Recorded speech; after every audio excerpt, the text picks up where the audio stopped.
Jaguars, protecting you and your family. Call 396-5555. Jacksonville. He's Hacker. Talk about a fried egg. I lasted about 5 minutes out there. I said, to heck with this. I'll do this in the morning. And I don't have any inside information. The lady that did it, she got in there. She made it happen. And he doesn't shy away from opinion. And I do enjoy drinking cold beer at ballparks. So if that makes me a baseball fan, then I'm a diehard baseball fan.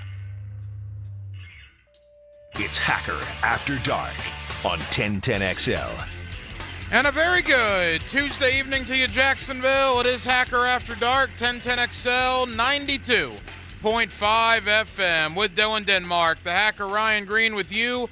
Glad you are with us on a very interesting day for the Jacksonville Jaguars, as the draft class obviously completed on Saturday, and today the Jaguars say goodbye to Zay Jones, and we will certainly get into that.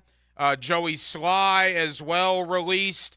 The Joey Sly era of Jaguar football is over about 7 weeks after it started. What an interesting offseason for kickers, right? They signed Will Lutz, so they thought they signed him for about 4 hours. He then has a change of heart. They bring in Joey Sly on a 1-year deal, only to send him down the road 7 weeks later because they draft Cam Little from Arkansas in round number 6.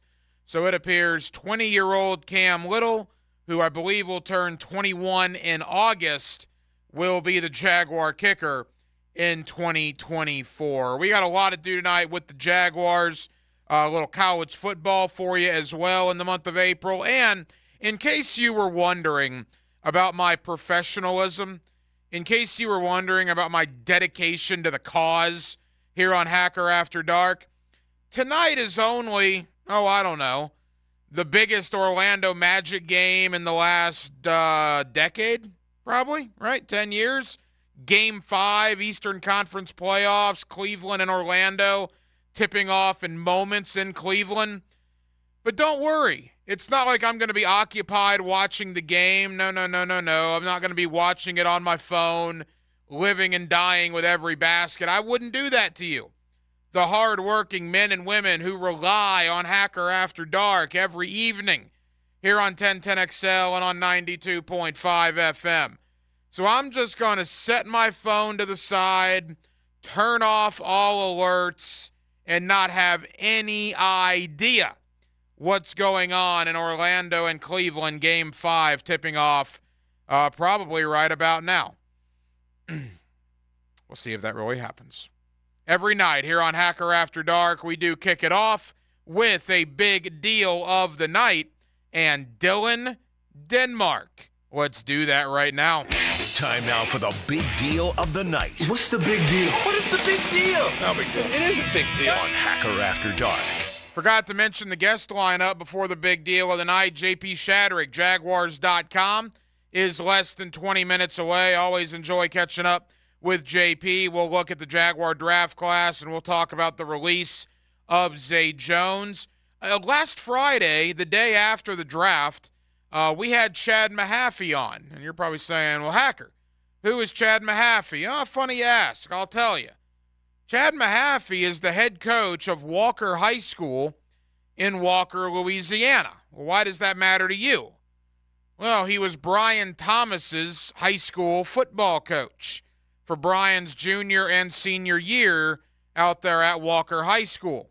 So Chad Mahaffey will bring you a replay of that conversation coming up later on in the 8 o'clock hour. We also got Luke Easterling of Athlon Sports. We got a lot to do over the next 2 hours. But we will start tonight with the release of Zay Jones. This got a lot of Jaguar fans right in the feelings this morning, which is interesting because Zay Jones was only here for the equivalent of, 25 months, I guess, right? He was signed in March of 2022. So 25 months Zay Jones was here. He only played in 9 games last year, but he made such a lasting impact on that 2022 season, right? The long touchdown against Dallas, the 2-point conversion to beat Baltimore, the great catches that he made. There's forever going to be that soundbite of Zay Jones and Trevor Lawrence on the sideline of Arrowhead in the divisional playoff, telling Trevor not to worry about it. Things will be just fine. Zay Jones, in a very short amount of time, left a pretty good impact here in the city of Jacksonville. And I think it's unfortunate that the Jaguars did not bring him back. I understand it. I understand it's a money issue. And you're not going to pay your fourth wide receiver and your fifth catching option. He's the fourth wide receiver behind Brian Thomas, Gabe Davis, and Christian Kirk. But when you lump Evan Ingram into the fold, Zay Jones would have been no better than your fifth option when it comes to guys that you wanted catching the football.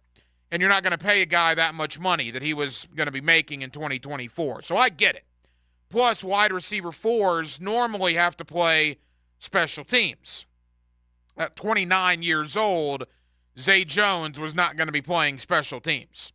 So it made all the sense in the world to do what the Jaguars did today and release Zay Jones. I'm not faulting them for that. But it sucks from the fan base's perspective because Zay was one of the fan favorites. And you're kind of playing with fire, man. I mean, again, you had cap room. You could have done it. An injury or two like last year in the wide receiving core, and you're going to have problems again. Now, if Thomas and Davis and Kirk stay healthy, it's no big deal.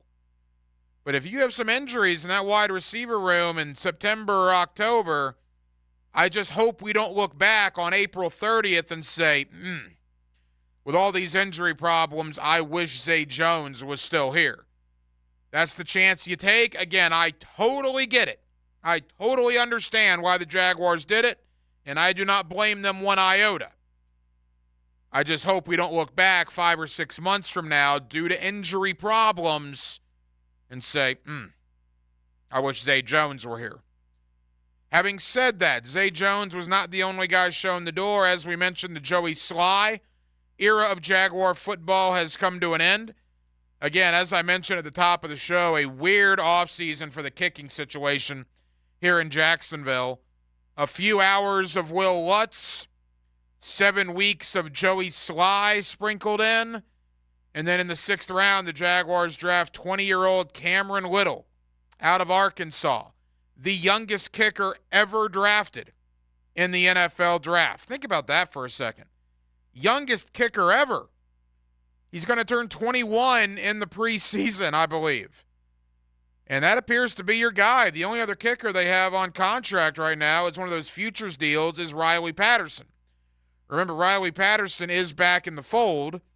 You need 2 kickers in training camp, more than likely. They will tell you, they being the coaches, will tell you it's a competition, right, between Riley Patterson and between Cam Little. You and I both know it's not a competition.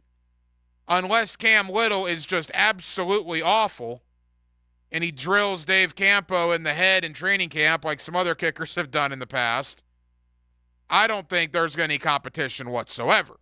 I think this is Cam Little's job, and they're going to hand over the reins for the Jaguar kicking duties to, at that time, will be a 21-year-old rookie. I like Cam Little. He beat Florida. He looked pretty good in Gainesville when he did that.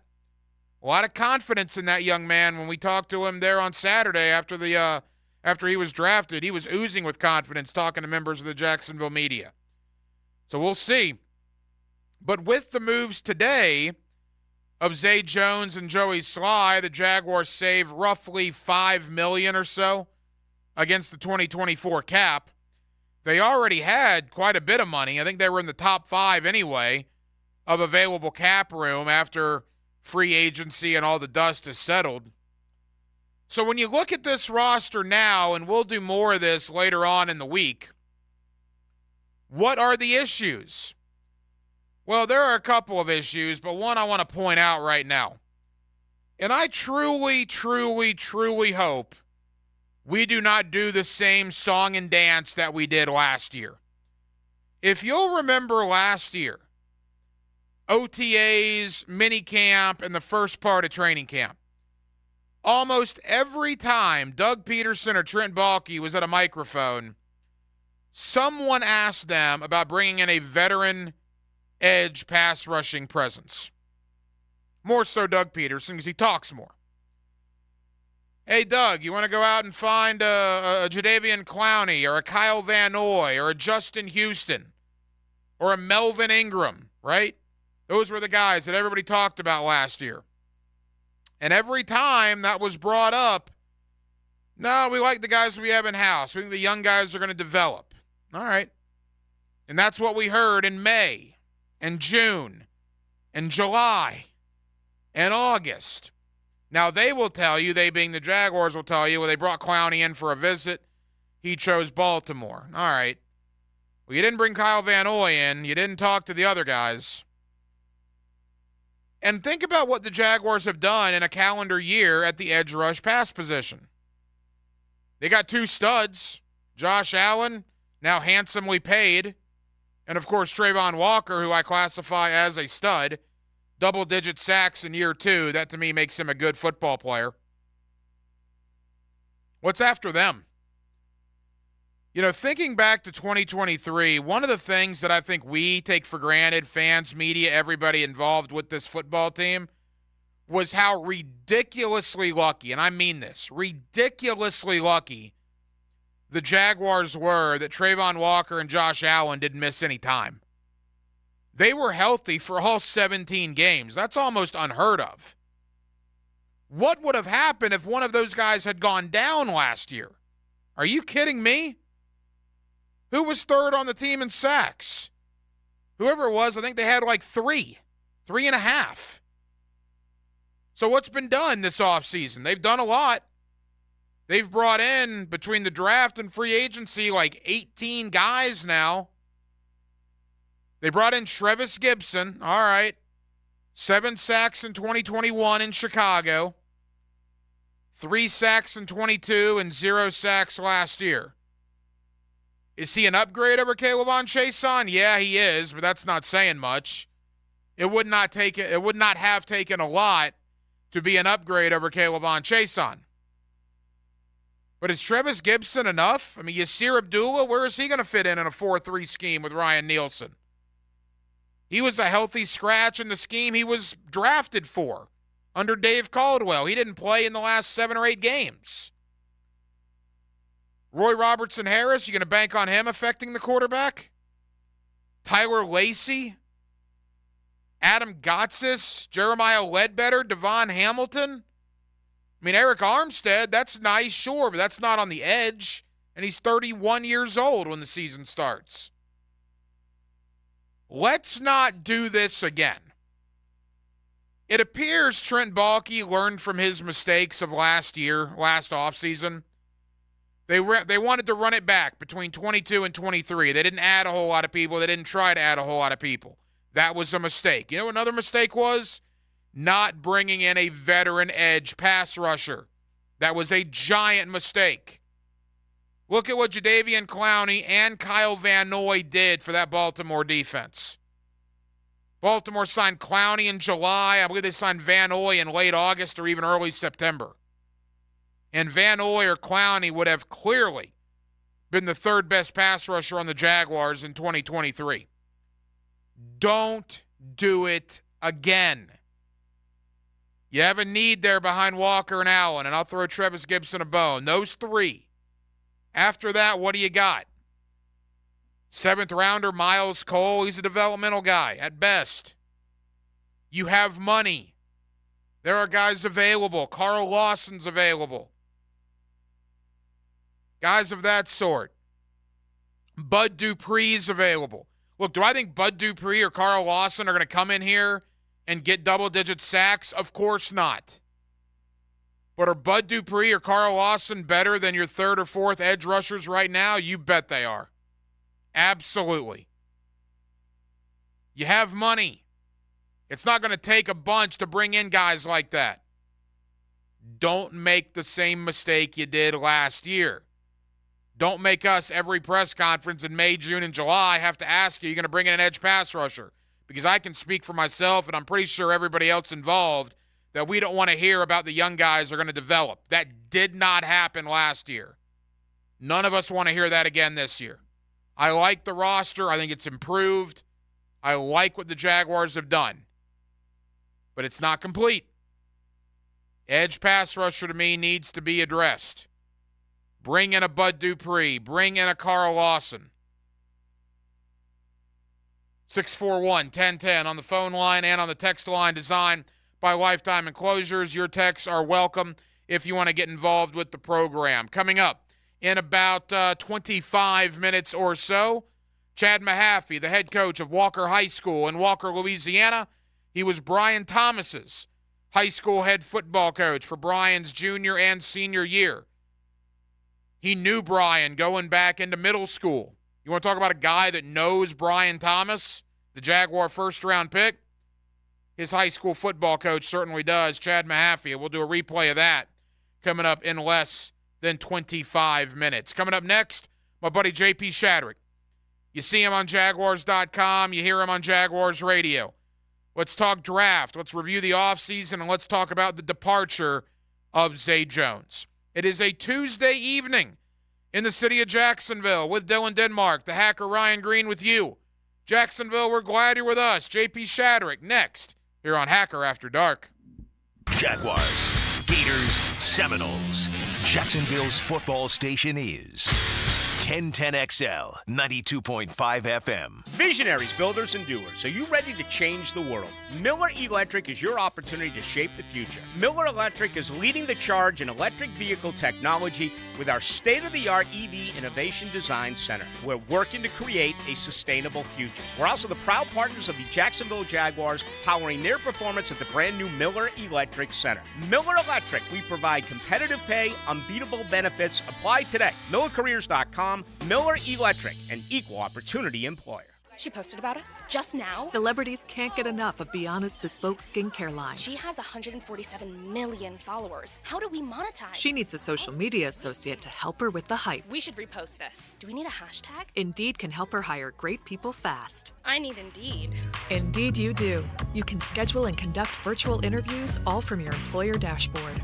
Visit Indeed.com/credit and get $75 towards your first sponsored job. Terms and conditions apply. Bueller Air Conditioning presents Are You Cool? Today's challenger, a corporate management manager from Jacksonville, Florida. Meet Les Blankston. Hi, Bob. That is a remarkably beige suit there, Les. Tell us, why are you on the show? Well, I just replaced my old air conditioner with a new one from Bueller, and I'm just so comfortable these days. I wondered, am I cool now? Let's find out, Les. Go ahead and spin the wheel.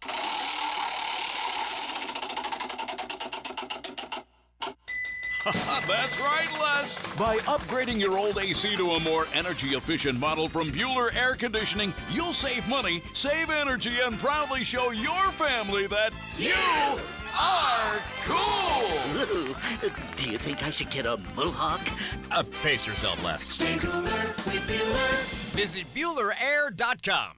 Hacker here with a story that really opened my eyes last week. So I was lugging little Hack upstairs. Now the kid weighs about 45 pounds. And as I'm walking up the stairs at about the same pace I used to, it all of a sudden hit me. Little Hack is the weight I used to carry around every day before I dropped over 50 pounds with Awaken 180 weight loss. Think about that. I was just carrying around Little Hack in fat just 2 months ago. Everywhere I went, all the time. Up the stairs, out to the car, you name it. That's over 50 pounds gone. What's next? Well, another 50. Yes, sir. I'm literally a completely new person, and I'm doing it with Awaken 180. And I'm more than happy to share my story. In fact, listeners are calling in saying I'm motivating them to lose weight, which is absolutely unthinkable just 2 short months ago. If losing weight is your goal, Awaken 180 is the way to do it. Make the call. 844-346-1800 or online at awaken180weightloss.com.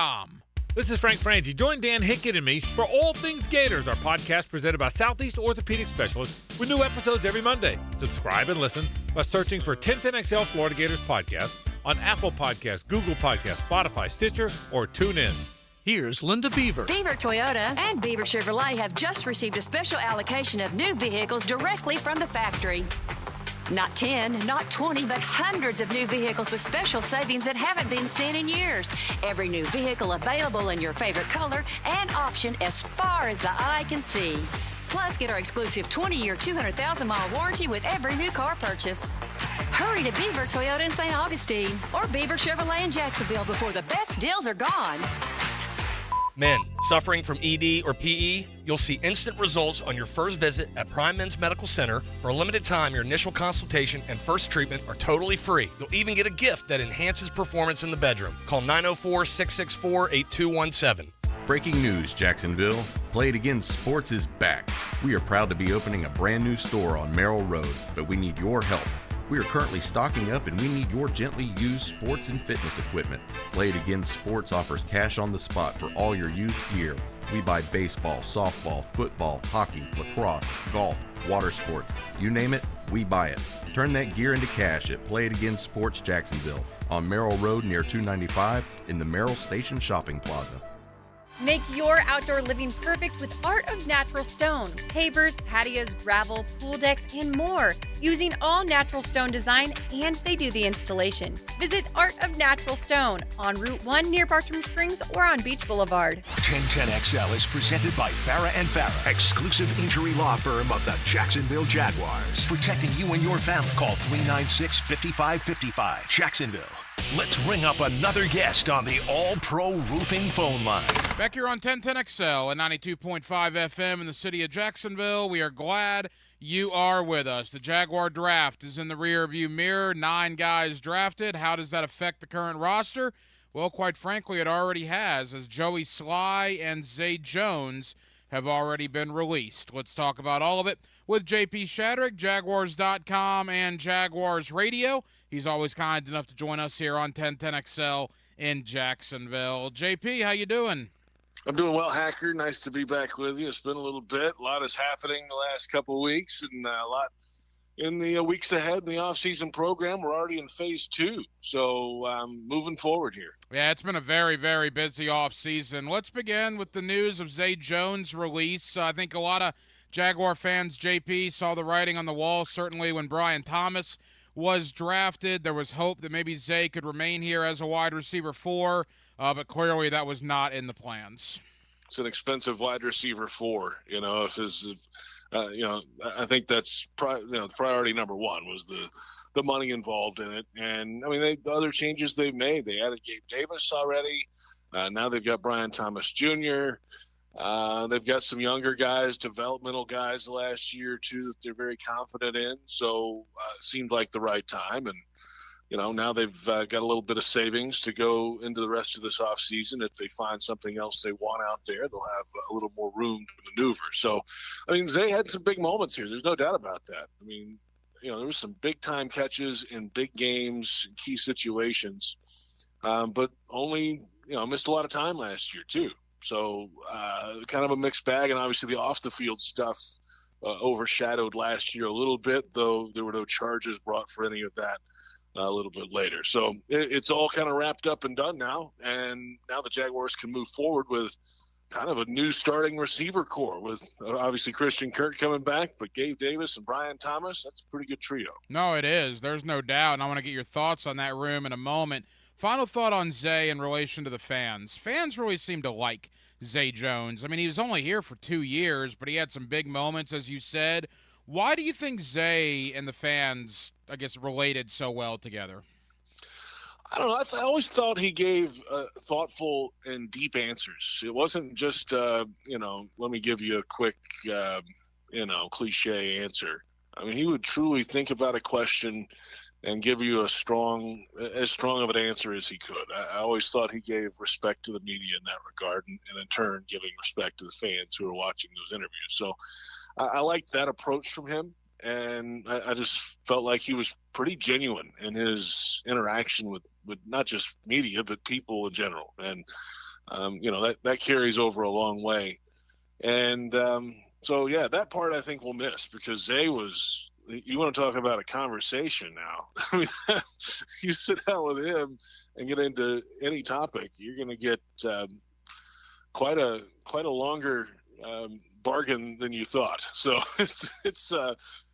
That's the part I think I'm going to miss the most is the conversation he would have with us in the locker room. Yeah, for what you and I do, Zay on offense, Rayshon Jenkins on defense, we're going to have to find some more talkers in that Jaguar locker room this year, no question about that. JP Shadrick, Jaguars.com, Jaguars Radio. JP, I was going through my camera roll on my cell phone earlier because I remember a picture I took at training camp in mid-August last year, and it was Christian Kirk, Calvin Ridley, and Zay Jones. And I remember at the time thinking, all right, man, this wide receiving core could be interesting for the next couple of years. And now here we are 8-9 months later, and Kirk is the only guy left. But like you said, Gabe Davis has arrived, a first-round pick in Brian Thomas, a lot of turnover in that wide receiver room. What do you make of the wide receiver room the way it stands right now? Yeah, add Devin Duvernay to the mix as well, who came in free agency and could be a role on offense. And of course, I think you count Evan Ingram in that mix too, just the way he runs routes and does certain things on the offensive side. So they've got different weapons. And, I think a big priority, and this has been fairly evident and clear over the last couple of years, but a big priority for the coaching staff when they are looking for players to fill, especially in this offense, is that high football IQ. You cannot be just running around not knowing where you're going. I mean, they like to change a lot at the line. They would like to, I think, a little bit more and set up certain matchups against the defense that they may not have time to flip a formation or whatever. There were a couple instances in the past where Zay Jones, I know one for certain, they made a change at the line, and Zay all of a sudden had to run Christian Kirk's route because they didn't have time to change it, and it went for like a 50-yard touchdown. And things like that are something this offense really needs. And that's, I think, was a priority going into this offseason. We need guys that know how our offense is built. They know how to adjust off of it. And that's what they're looking for. And I think that's what they got in Davis. They feel like that's what they got in Brian Thomas Jr. We heard Doug Peterson's answer about that the next day after Brian Thomas showed up.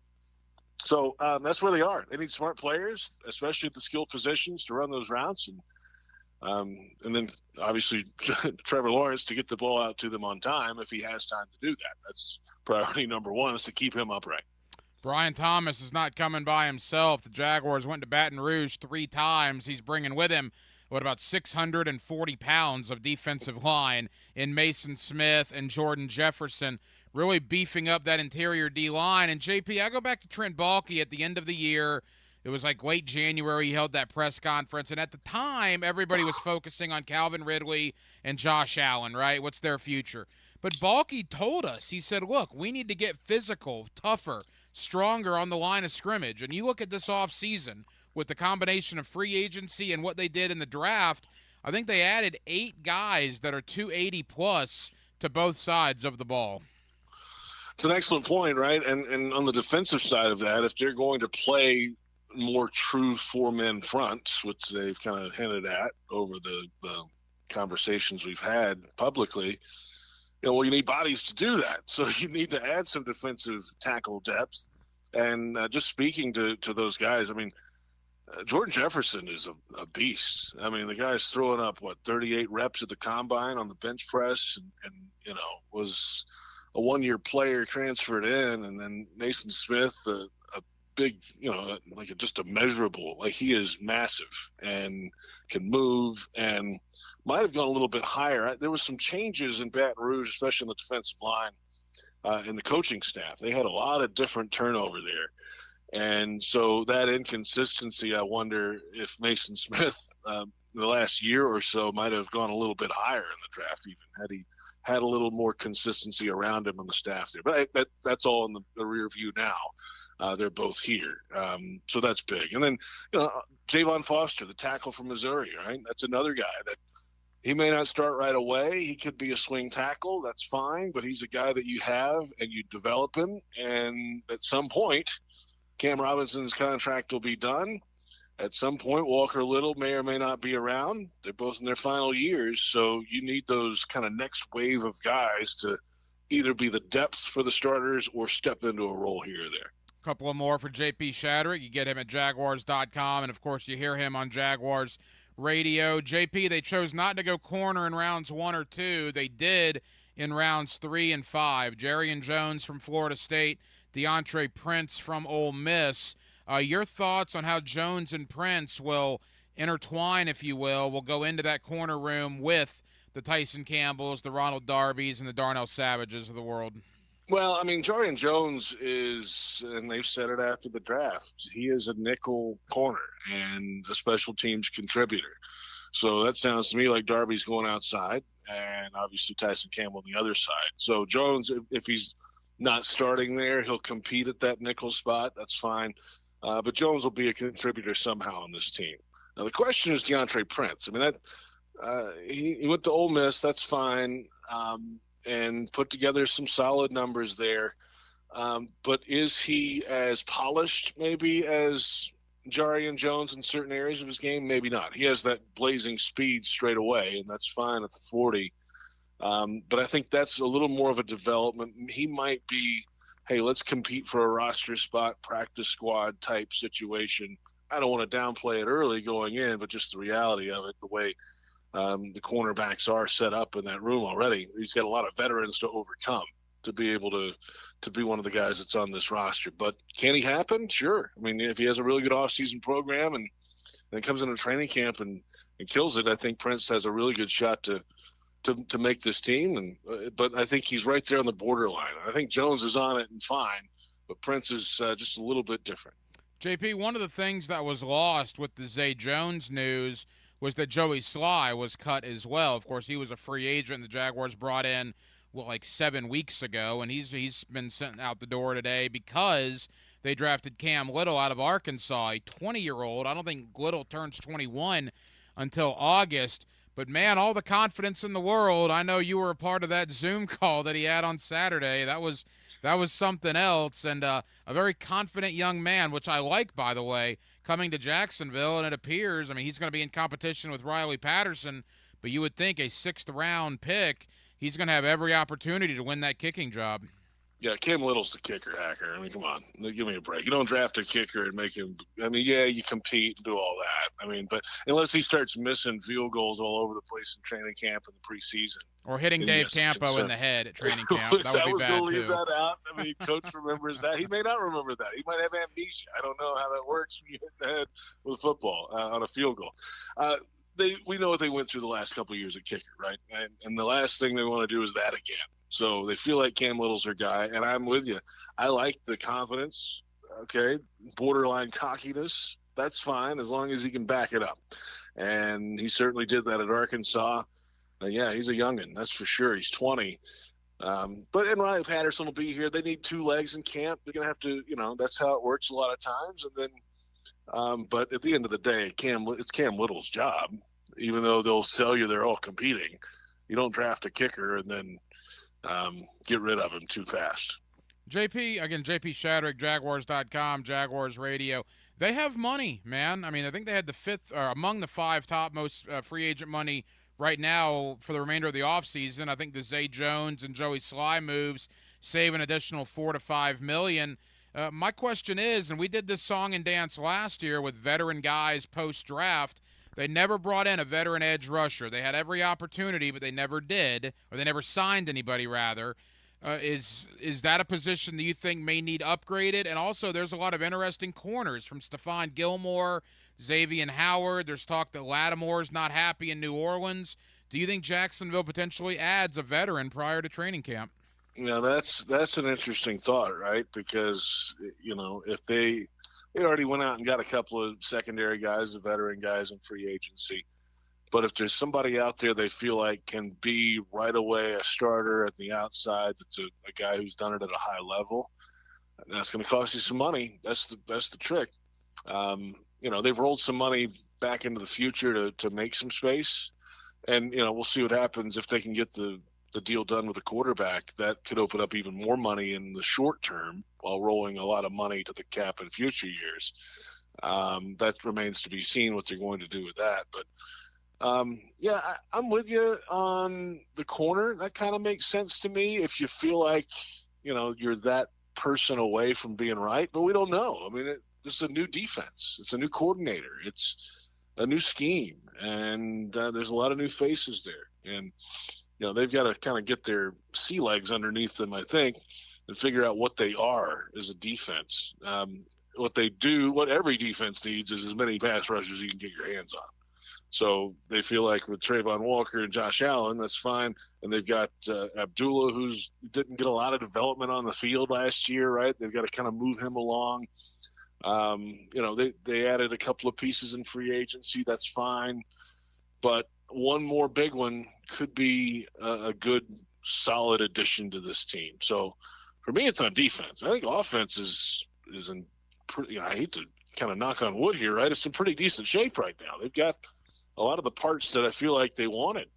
The defense, though, I think is one where, obviously with all the changes, there were some issues a year ago. And are they done making moves there? I don't know. I don't think they're going to leave much on the table because they feel like they're right on the doorstep of being the division champ again. JP, as we begin to wrap up, when they walked off that field in Nashville on January 7th, that was a bad day, right? I mean, losing 5 out of 6, the biggest late-season collapse in franchise history, that was not fun. And heads rolled, right? A coordinator got fired, 10 assistant coaches. I think they're going to have, when all's said and done, probably between 17 and 20 new players on the roster that were not here in 2023. Having said all that, over the last 3.5 months, clearly on paper, this is a better roster than what walked off the field in Nashville, correct? I mean, yeah, I would think so. I mean, the changes they've made at receiver, right, are in theory can be an upgrade at some point. Is Brian Thomas ready for the big time as a rookie wide receiver? That's tough for a lot of rookies to come in and truly dominate in their rookie season at that position. So I don't know how much you can truly ask of Thomas. We'll see what he has to offer when he shows up here next week and beyond. Offensive line, they got a veteran center who knows how to play the game physical style, and that's what they were lacking at times, short yardage, and, those kind of goal line situations. Maybe Mitch Morse is an answer there. So, yeah, I mean, I would hope they feel like they got better. Eric Armstead, veteran defensive tackles, done it at a high level. Now he's coming off an injury. Is he ready to go? We'll find out when things get real, I think, in training camp about him, for sure. But they feel like they got a lot more of a veteran presence there in the interior. And you just needed to be stouter against the run overall on defense. And they did that with the big bodies, I think, in the draft to help the depth up front. So, yeah, it's better. How much better? I guess we'll find out come January again. Yeah, there's no doubt. You can only go on paper right now. Obviously, when things get real here in a couple of months, we'll have a much better understanding. JP Shadrick. JP, what's coming up on Jaguars.com? It was unbelievable content all draft weekend long. I know a lot of people, including myself, are waiting for more of the behind-the-scenes stuff, dare I say, in the hunt in the near future. What can we expect in the coming days, weeks, and months? I know they're working on more hunt stuff right now as we speak. I don't know exactly when it's coming out, but it should be really soon. A lot of behind-the-scenes stuff at the draft. And thanks for watching our content all week. We got rookie minicamp coming up next weekend. So the kids will start arriving in the middle of the week. Phase 2 is here, so coaches are out on the field. No helmets yet, no contact, but it's kind of the next step of the offseason program. I caught up with Cam Robinson today, and you'll see that interview coming up on Jaguars.com a little later today, if not tomorrow, and going into year number 8. And he's a brand new dad, 2 months old now. So his life has changed a good bit over the last year, and it was good to catch up with him and get his thoughts on where this team is going into 2024. JP Shadrick, Jaguars.com and Jaguars Radio. JP, I know you're busy, man. Thank you for taking time out. I'll see you out there at OTAs. All right, Hacker. We'll talk to you next time. There you go, JP Shadrick. You see him on Jaguars.com. You hear him here on Jaguars Radio. Appreciate his time for us here this evening. All right, NBA playoffs going on right now as we get away from the NFL for basically 90 seconds. Philadelphia looking to keep their season alive. The Knicks are up 3-1, Game 5, Madison Square Garden. Philly up 53-51 in the third, about 8 minutes to go in the third quarter. Again, the Knicks with a win will eliminate Philadelphia. Knicks lead that series 3-1. Sixers up by a bucket at the Garden. 8 minutes to go in the third. Game 5 in Cleveland. The Cavaliers lead the Magic 33-26. Darius Garland of Cleveland has basically decided not to miss tonight, which will probably help the Cavalier chances. He can throw in a 50-footer blindfolded with one arm, and it's going in based on the way the first quarter went for him. But Cleveland is up by 9 now, 35-26, 9.5 to go in the first half. Also, Toronto and Boston in the National Hockey League. Boston can end that series tonight. That the game is tied at 1-1 as the second period is winding down. Last Friday, prior to round 2 of the draft, obviously we were responding to what happened in the first round, right? Round number 1 on Thursday night, the Jaguars took Brian Thomas, the wide receiver out of LSU. Before Brian Thomas was an LSU Tiger, Brian Thomas played at Walker High School in Walker, Louisiana, which is about 20 minutes away from Baton Rouge. The head coach of Walker High School is Chad Mahaffey. Had a conversation with Brian Thomas's high school head coach about Brian, what he was like in high school and even before that, and what his expectations are for Brian moving forward. Brian Thomas's high school head coach, Chad Mahaffey, out in Walker, Louisiana. A Hacker After Dark replay coming up next here on a Tuesday night edition of Hacker After Dark. There's a certain romance to radio play-by-play. We need you to be all strong and hot. Experience the most play-by-play sports on 1010XL. Baloo for Shadrick Chiropractic. They've helped me get rid of my headaches and pain in my neck and back. Are you suffering from an auto accident? What about TMJ pain? Headaches associated with jaw clenching, grinding of the teeth, or stress-related disorders? Shadrick Chiropractic has a physical therapist on staff for rehabilitation, quality chiropractic care, dry needling, massage, and acupuncture. Call 743-6700 or go to ShadrickDC.com. Jacksonville Orthopedic Institute is the sports medicine leader in Northeast Florida. We're proud to be the official sports medicine provider for your hometown teams, including the Jaguars, Sharks, Axemen, and the Jumbo Shrimp. We have the most cutting-edge resources for sports medicine care, including active armor casting, Alter-G anti-gravity treadmills, and highly trained physicians and athletic trainers. JOI is truly where the pros go, and so should you. Wintertime at the Blue Crab Crab House. You know what that means. Time for oysters. Buy them by the tray, broiled, half shell with Romano cheese, wine topping, or fried. And of course, each and every Wednesday, $1 oysters at the Blue Crab Crab House. Serving Northeast Florida since 1996. Make reservations by calling 260-CRAB. Jacksonville's best, the Blue Crab Crab House off of San Jose on Jewington Creek Road. If you're looking for custom metalwork, look no further than Superior Fence and Rail.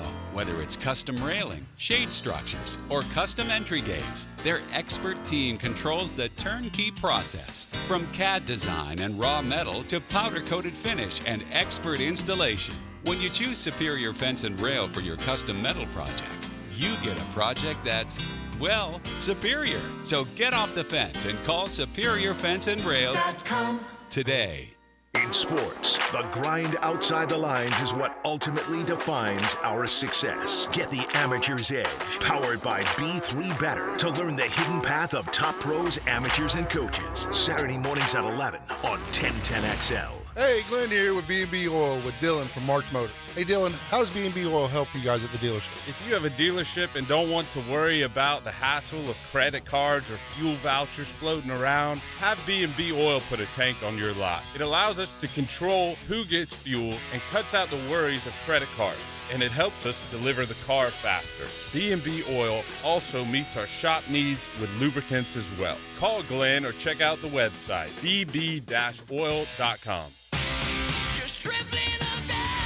Jumbo Shrimp Baseball, presented by FIS, is home this week at 1-to-1 Financial Ballpark.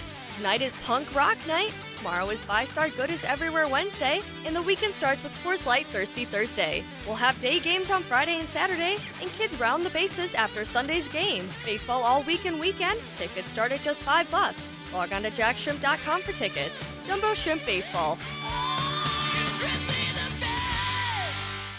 The Sawgrass Marriott Golf Resort and Spa is the perfect place for indulging in a pampering spa treatment.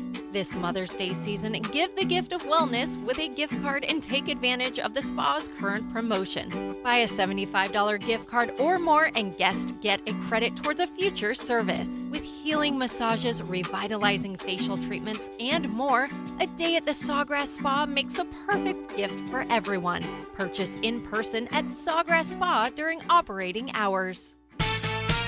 Does the building you go to work in every day need a little love and attention? Jason Parker here with Performance Painting. Great companies take great care of the buildings their staff and customers walk into every day. If the building you're in doesn't match the vision you have for your company, we can help. Go to performance-painting.com. Our highly trained team makes the difference. Quality coatings applied with pride. Performance Painting.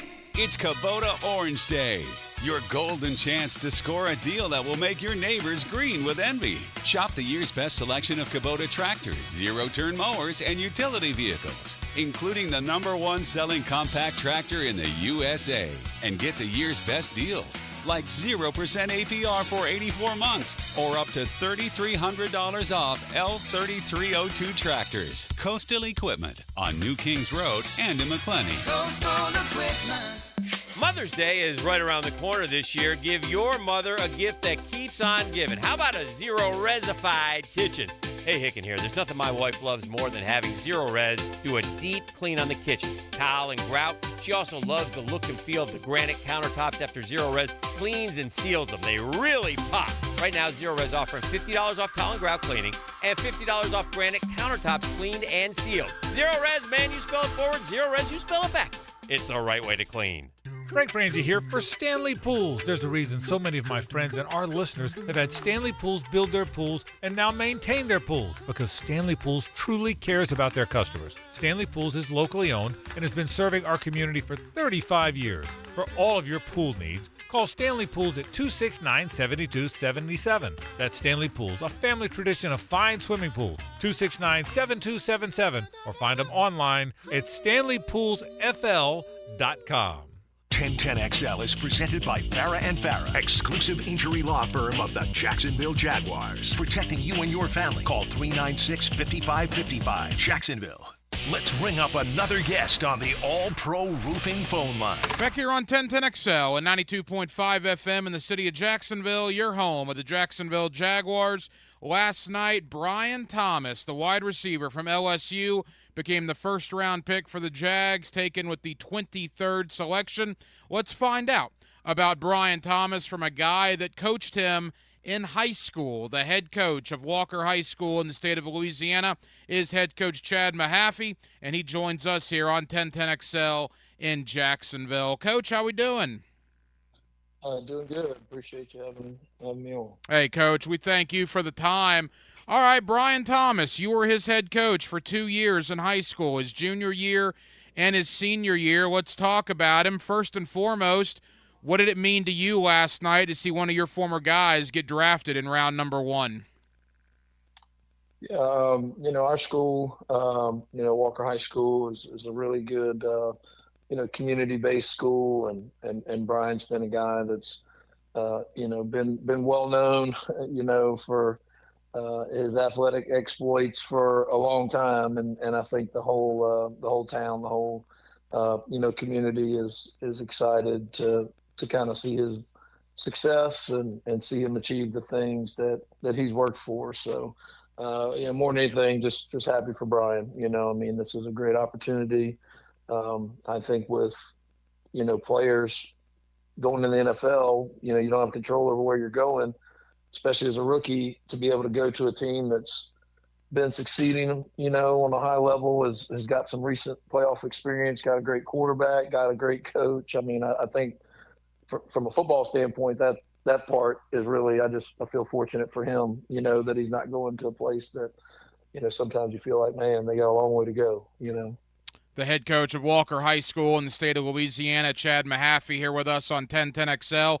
You had Brian his junior year and his senior year. You were his head coach for those 2 seasons. When did you know, Coach, that something was special about Brian Thomas? Well, I was at another school in Baton Rouge, and when I took the job, I had known about him being a standout performer, and he had a great sophomore year. So I had obviously kind of aware of that before making that move. But I mean, it doesn't take a whole lot of insight to to see the kid out there running around and doing the things he was doing. He was an outstanding basketball player. I think the year I came, they ended up making it to the state finals, and they had won the state championship before, where he was the MVP of the tournament as a freshman. So I got to see him on the basketball court before I saw him do any football things, and you could just see the explosiveness, and definitely exciting to get to work with him. Now, we see the 4.33 speed at the combine. We see the size.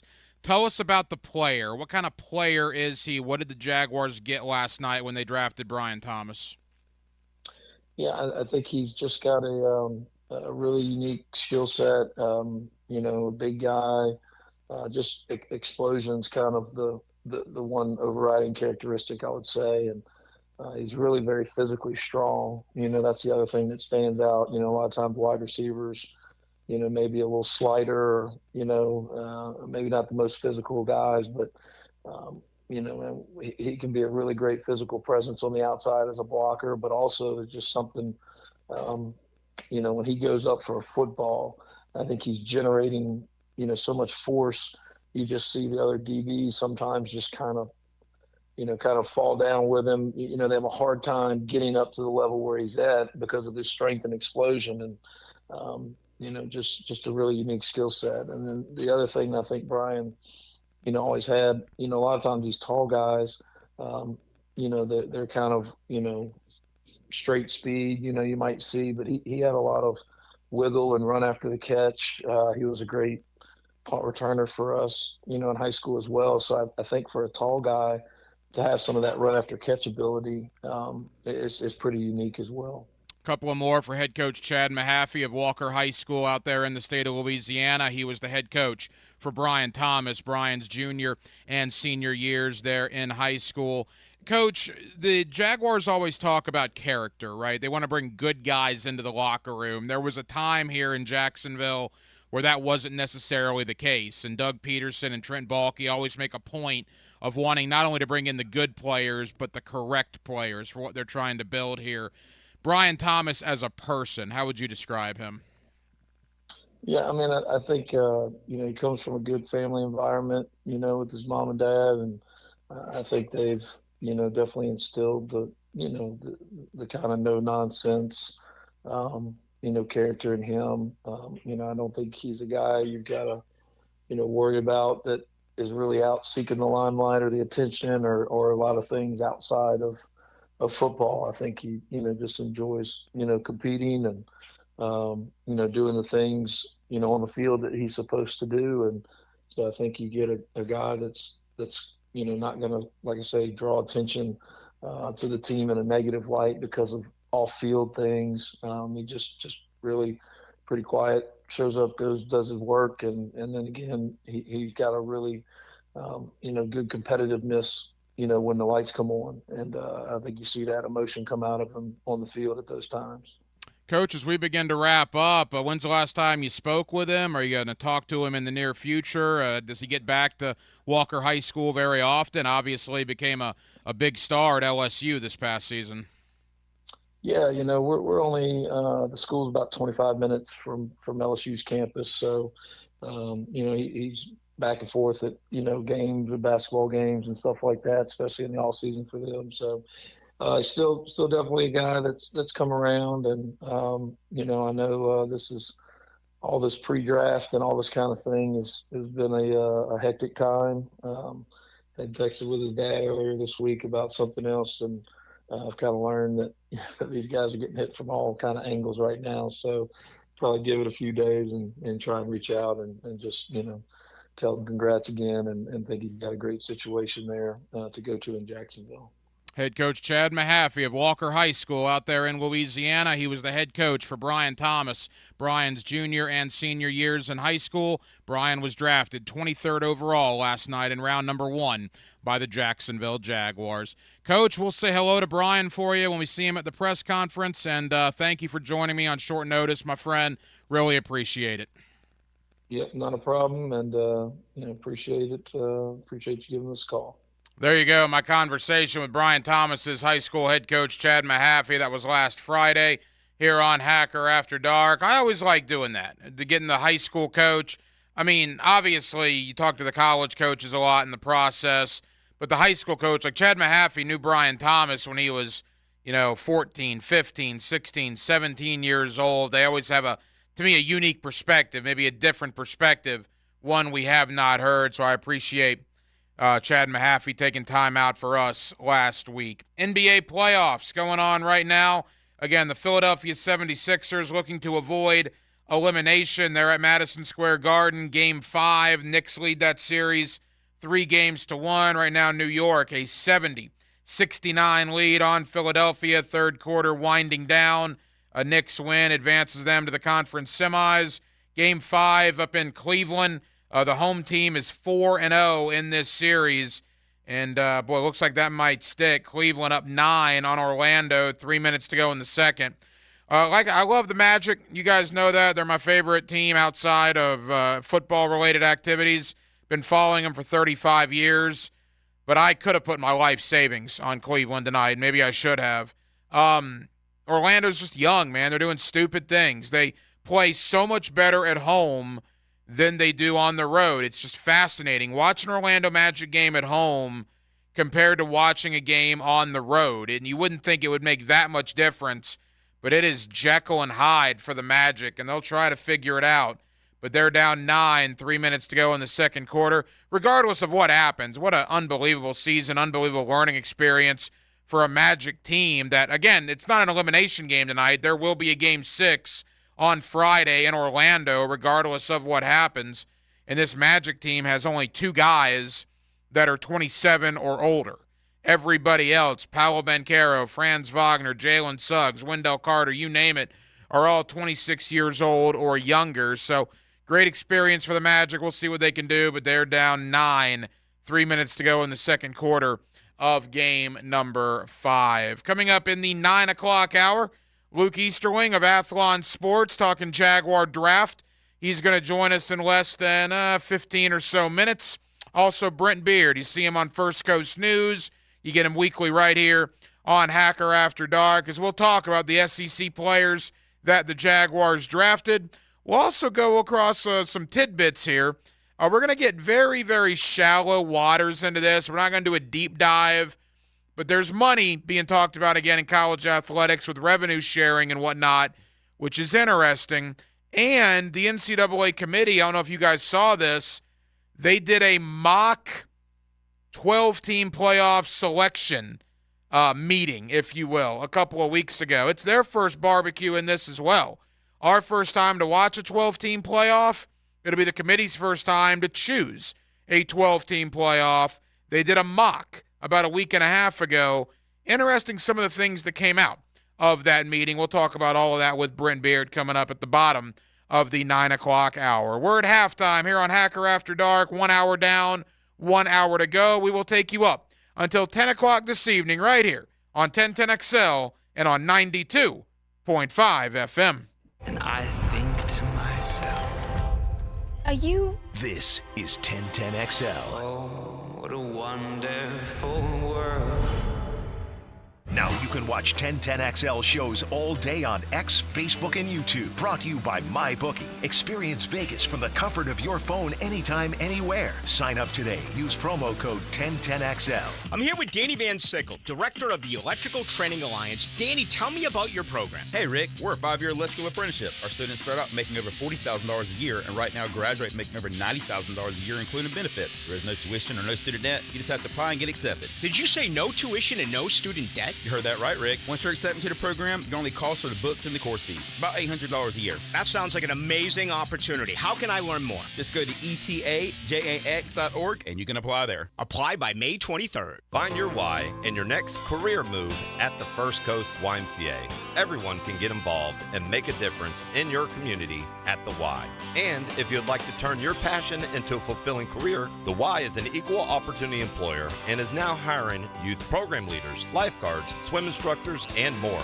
Plus, Y staff enjoy benefits including free YMCA membership and free childcare while you work. Find your passion, find your why in a career at fcymca.org. This is your Mad Dads Update with Chapter President Donald Ford. Mad Dads is asking for good, committed men who want to be part of an organization that has been around for 17 years. We are a group that is part of the solution, not the problem.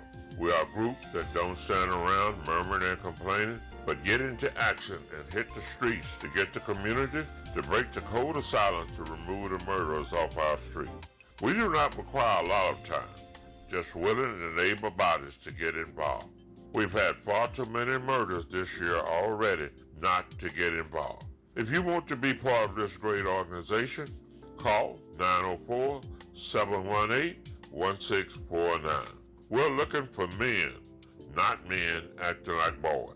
Hit me on Facebook and tell me what you think. For information about Mad Dad, go to Mad Dads Jacksonville Chapter Facebook or MadDadsJacksonville.com. WJXL AM Jacksonville Beach. WJXL FM Jacksonville Beach. Prosser here for Lifetime Flooring. You've heard us rave about Lifetime Enclosures. Now let's talk about Lifetime Flooring. I can tell you firsthand, the products and services, the best in Jacksonville. As you know, updating your floors is one of the most dramatic changes you can make to your home. Call the experts at Lifetime Flooring now and ask about their buy one room, get one room free promotion through Memorial Day. 0% financing available to meet any budget. Visit their beautiful showroom just off Phillips Highway and tell them Prosser sent you. Hey sports fans, this is Hayes Carlyon for QC Kinetics. This is the absolute worst time of the year to be dealing with joint pain. You can't do all the outdoor stuff you love to do, hiking, jogging, biking, playing on the beach. Don't go through summer missing out on life.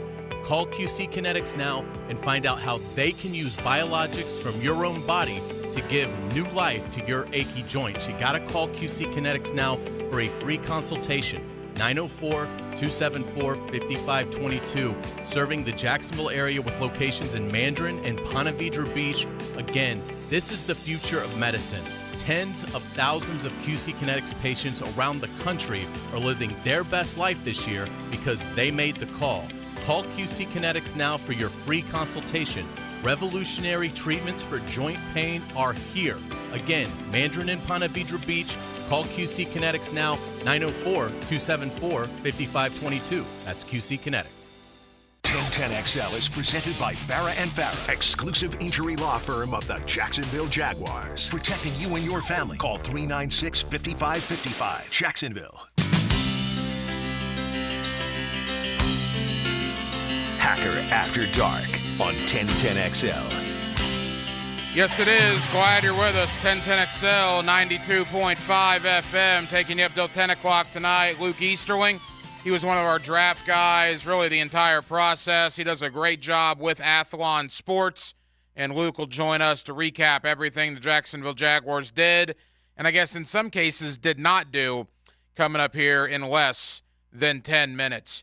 Denmark of the award-winning Denmark and Marsh podcast. By the way, I watched some of that earlier today. Oh, appreciate it. Now, that's 2 times a week? Roughly. Whenever Graham can fit me into a schedule. We try to do twice a week. So on our 1010XL.com podcast platform, of course, the award-winning Gator Bites podcast, you got all things Gators, you got Campo and Joe, and now Denmark and Marsh on there twice a week. I didn't get your thoughts last night, man. The Jaguar draft as a whole, how do you think they made out? I mean, the first 4 rounds, you got your needs. I guess that was important. I was against the receiver going in the first round, but I guess I'm okay with it now, Brian Thomas. I always had the opinion that somebody was going to be available in that second round, but the way the draft unfolded, there wasn't going to be anybody that was going to be really good in that that second round. You look at those first 10 receivers, it was like Keon Coleman, Ricky Pearsall. All those guys were gone by the time Jacksonville picked in the second round. So, I mean, it was good. It seemed like a lot of guys that they picked are Mason Smith's probably a boomer bust. He had a lot of defensive line coaches. The FSU DB looks like he's going to have a role, and then the offensive tackle was going to have a role eventually. I mean, as a whole, I kind of look at not just the draft, but this entire offseason. It's been pretty good for the Jags. The further we get away from the draft, the more I like what they did. Now, I understand the trepidation about Mason Smith. I get it. But that's a glass half empty look. Put a glass half full approach on it. Turn your frown upside down and bring a smile to somebody's face. If Mason Smith turns back into the guy he was in 2021, that was a steal. That was an absolute steal.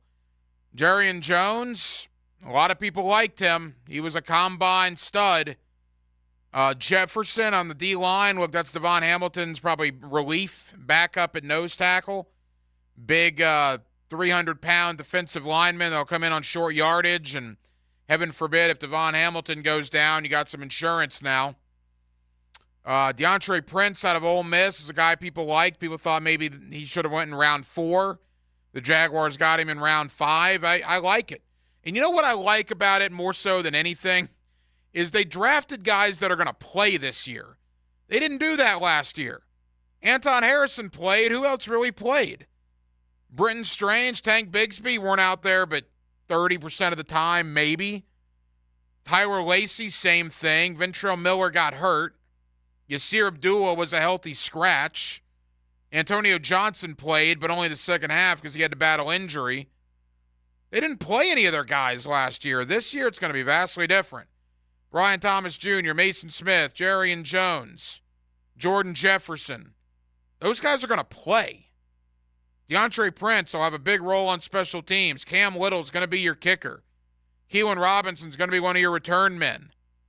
I mean, outside of Miles Cole and Javon Foster, I think you could make an argument the other 7 guys are going to be dressed on 53-man rosters or dressed for the 45-man roster every Sunday. Who of those guys are you not going to dress?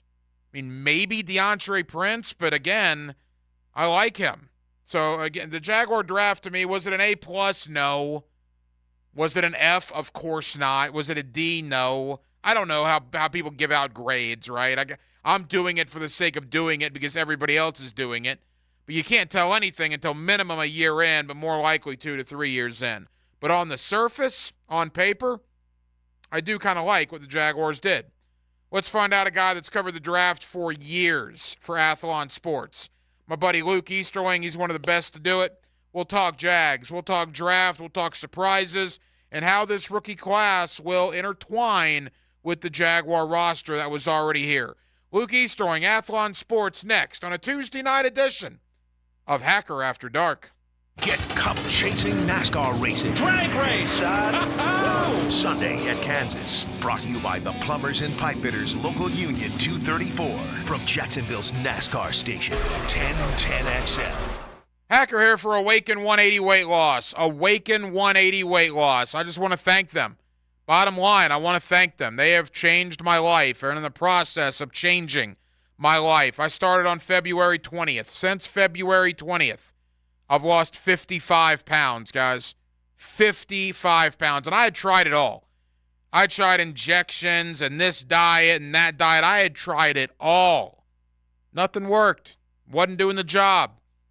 Awaken 180, 55 pounds since February 20th. I cannot possibly recommend them enough. Nothing I can say would do justice to what they've done for me.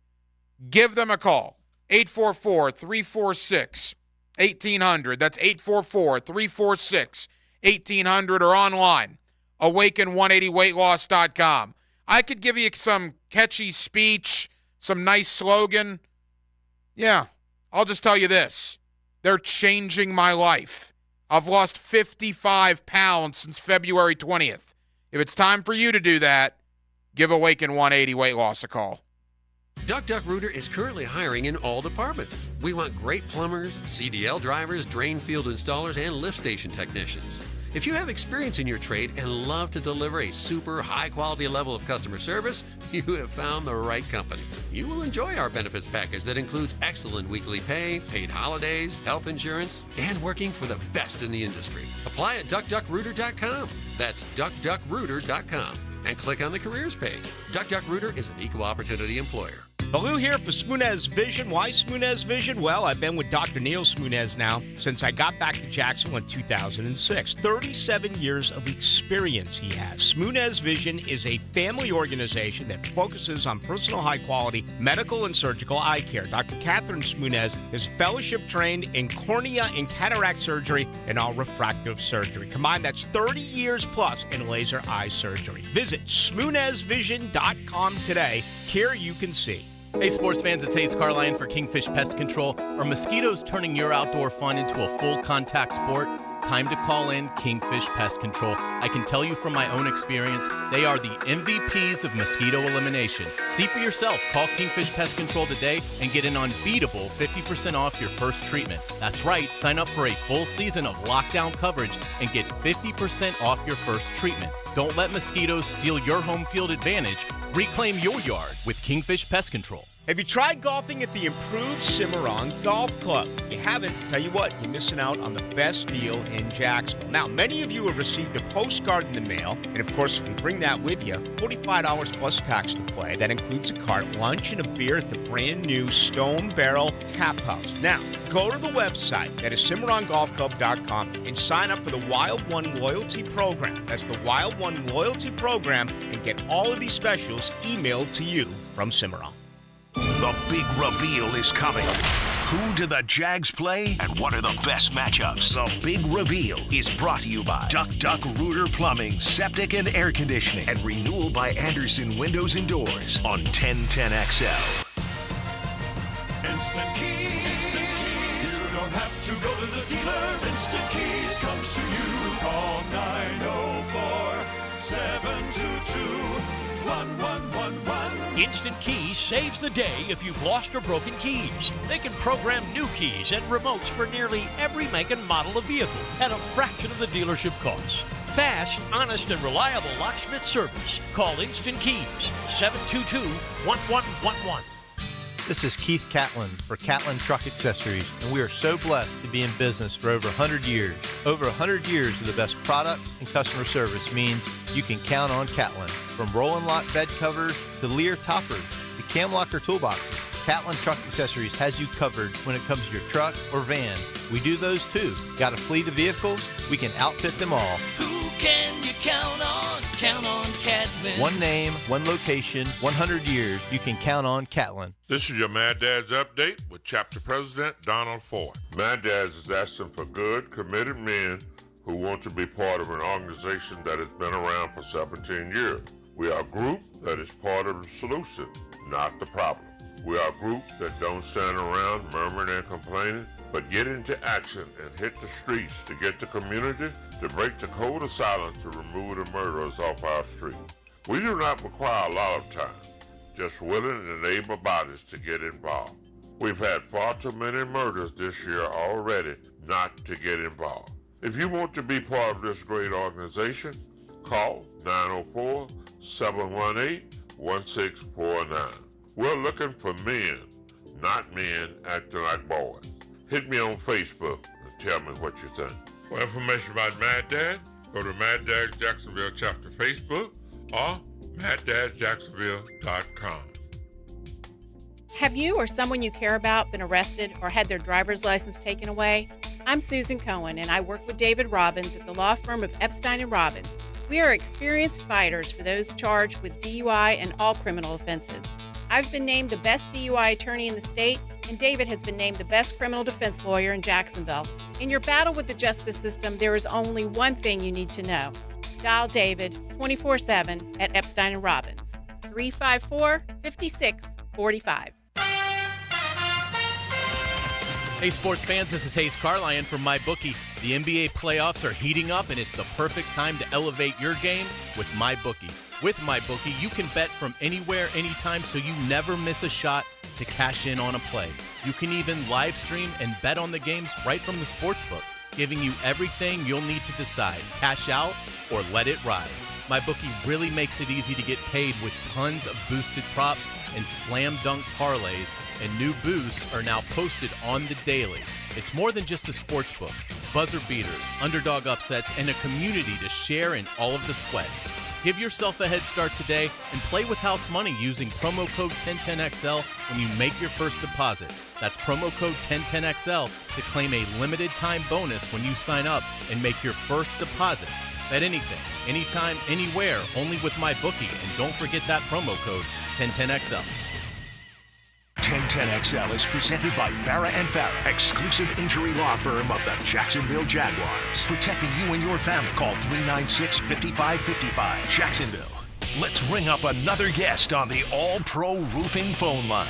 Back here on 1010XL at 92.5 FM in the city of Jacksonville. We're glad you are with us. The NFL draft is wrapped up. The Jaguars, 9 selections in total, including Brian Thomas, the young man out of LSU at wide receiver, one of 3 LSU Tigers the Jaguars drafted this past weekend. Luke Easterling has been great with us all draft process long. He does a terrific job with Athlon Sports, and he's always kind enough to join us here on 1010XL. Luke, how you doing? I'm doing great, man. How are you? Luke, we're good. Thank you for the time. And all right, we'll dive into these guys individually, but as a whole, as we begin here, your thoughts on what Jacksonville did or maybe did not do during the NFL draft? Yeah, I think honestly across the board they did a really solid job. You know, every team going into the draft, you want to obviously fill needs as you can, but this is really much more about the next 3 to 5 years than it is, the 2024 Jacksonville Jaguars necessarily. And the thought process I think for every team is always fill the needs as best you can in free agency so that when you go into the draft, you can lean more towards the long term, right? You can lean more towards, just trying to get value and talent regardless of position, and look at what your roster is going to look like 2, 3, 4 years down the road, and make sure you're taking the best players available at those spots that will help you be a sustained contender, not just, unless you're a very specific team in a very specific situation, you don't want to spend a ton of time just thinking about the short term. So when I look at Jacksonville, I think 17, where they were originally in the first round, if they had taken Brian Thomas Jr. there, I don't think anybody really would have batted an eye, right? I mean, they a lot of mock drafts had him there. Seemed to be the type of range where the next receiver was probably going to come off the board after those top 3 in the top 10.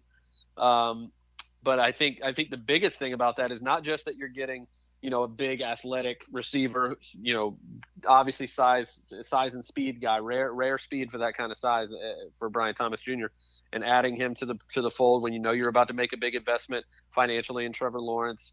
And so adding him to a receiver room where you added Gabe Davis, I know you lost Calvin Ridley and that hurts, but you've got Christian Kirk there still. You've got Zay Jones there still. And so it's a huge addition for Trevor Lawrence and the team.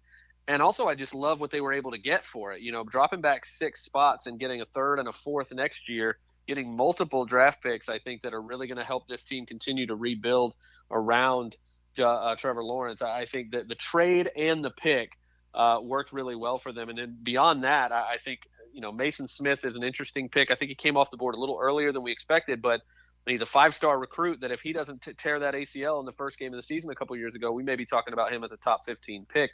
So I love the upside there with him. I thought he did really great on day 3.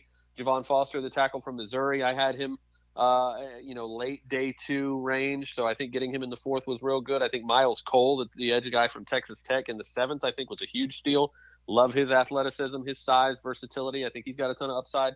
And then I'm not usually hyping up kickers, but Cam Little is a really good kicker. And to get him, when you have a ton of picks, you can afford to take a late round pick on a kicker. He's the youngest kicker ever drafted in NFL history. So obviously a ton of potential there for him to finally take care of that position in a long-term way for the Jags. Luke Easterling of Athlon Sports. Luke, we've spent a lot of time on Brian Thomas. We'll hit on him towards the end, but I want to talk about the other guys. You mentioned Mason Smith. Let's lump his college teammate Jordan Jefferson in as well. They got, about 700 pounds almost, about 675 pounds of LSU defensive linemen coming here to Jacksonville in round 2 and round 4. The combination of Smith and Jefferson, what did you make of that?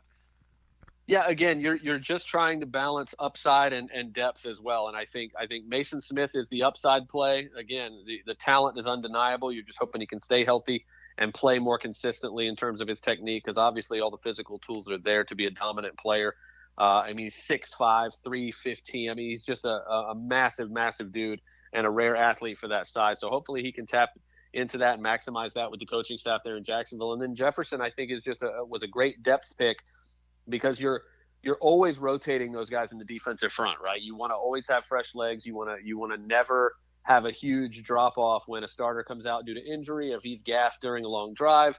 You know, Jefferson is, I think, the perfect type of guy where you're going to be able to insert him into the lineup. You're not going to have a huge drop off. He can play the run. He can push the pocket a little bit as a pass rusher.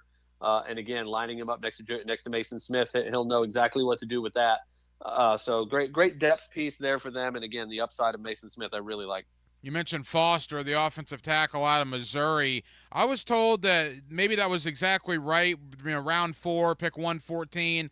Maybe some thought he would go towards the tail end of round 3. He's 24, so he's an older player, but he has 31 career starts in the Southeastern Conference. Trent Baalke says he gives him some versatility, left tackle or right tackle. I've even heard some people say potentially he could move inside as well. Seems to be good value for him in round number 4.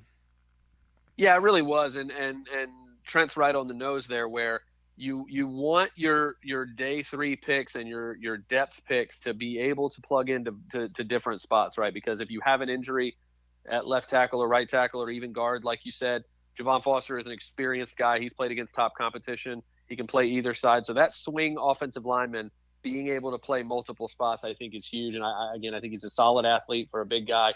And again, that experience and that versatility is really where that pick is valuable for Jacksonville. And I think he's got starter upside. I think eventually he'll be able to start if the Jags end up needing him to do that. I think he's that kind of talent. I think he'll be able to do that. And again, great value there in round 4. Luke Easterling of Athlon Sports. Now to the corner position. They take Brian Thomas instead of Quinyon Mitchell or Terrion Arnold at 17. They trade back.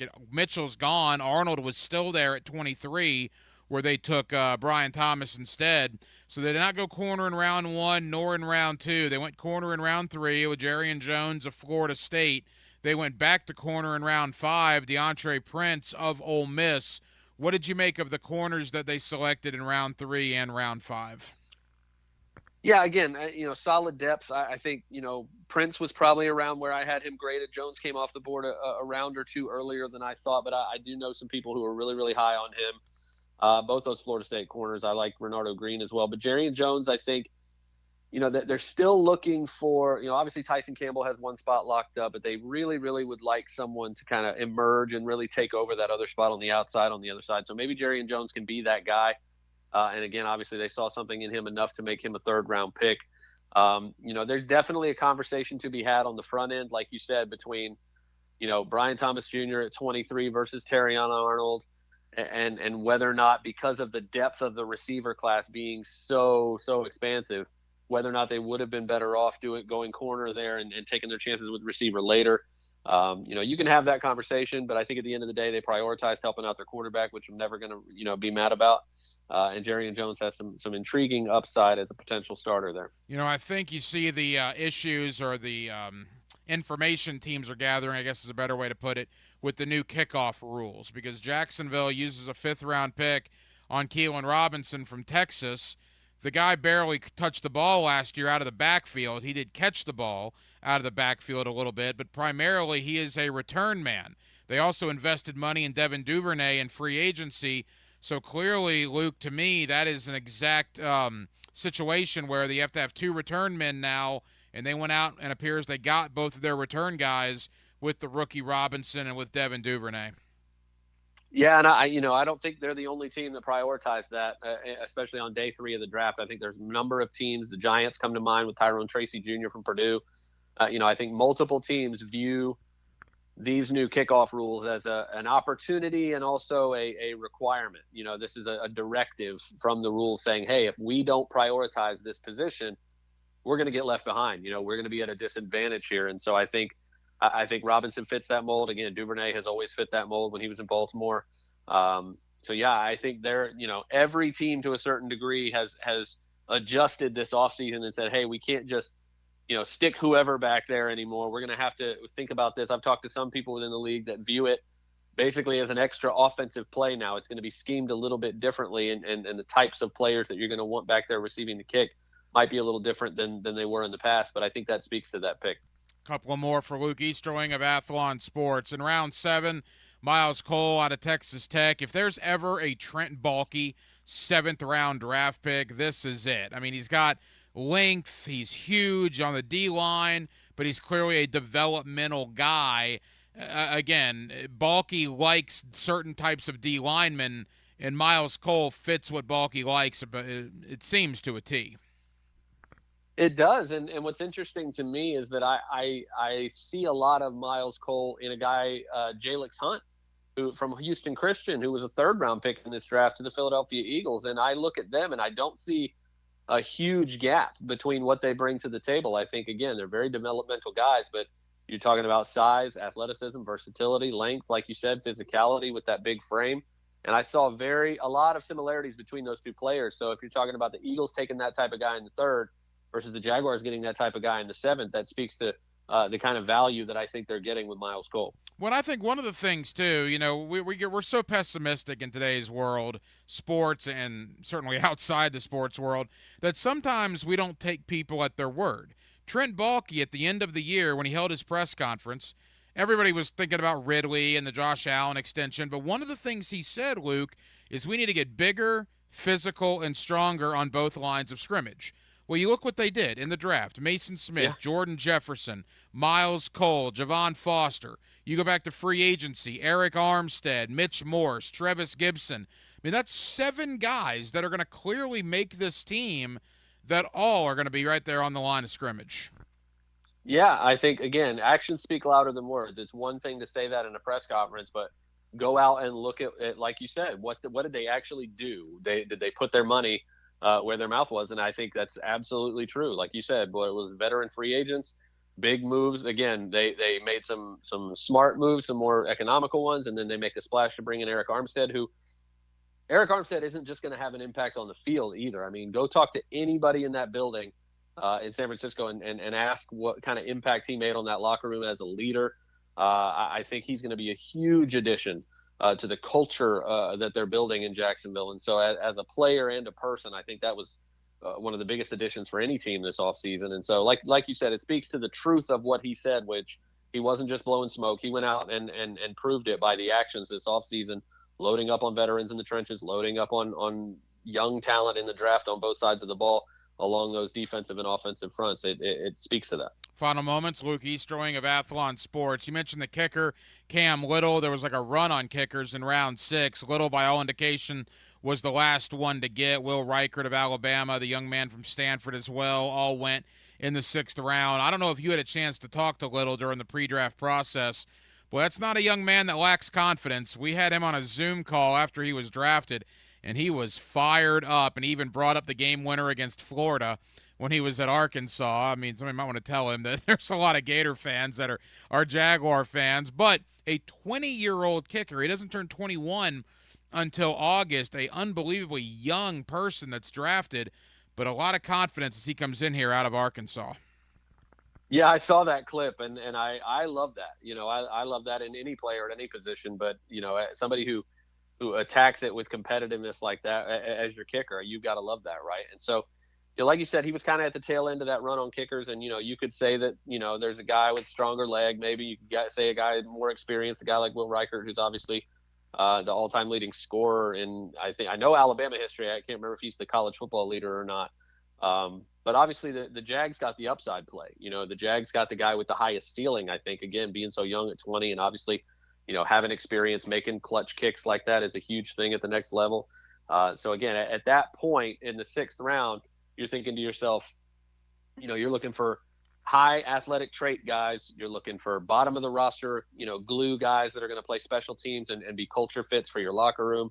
Guys that maybe have injuries that slip through the cracks, but you're going to play the upside. But you're also looking at who can I get in the 6th round that is actually going to have a chance to make a significant impact on my team right away. And it's hard to argue that the kicker spot is not the spot where it can have the biggest impact. And so potentially that could be, there might not have been another player they could have drafted with that pick that with the game on the line. So at some point in 2024, it's going to be on his shoulders, and you're going to want that guy on your team. So, everybody can make fun of kickers being drafted all day long, but you're gonna want that guy. You're gonna want to be able to believe in that guy when you need a game-winning field goal with the clock's about to hit 0. Hey, Luke, as we begin to wrap up, again, undrafted free agency is what it is. It's hard for those guys to make the team.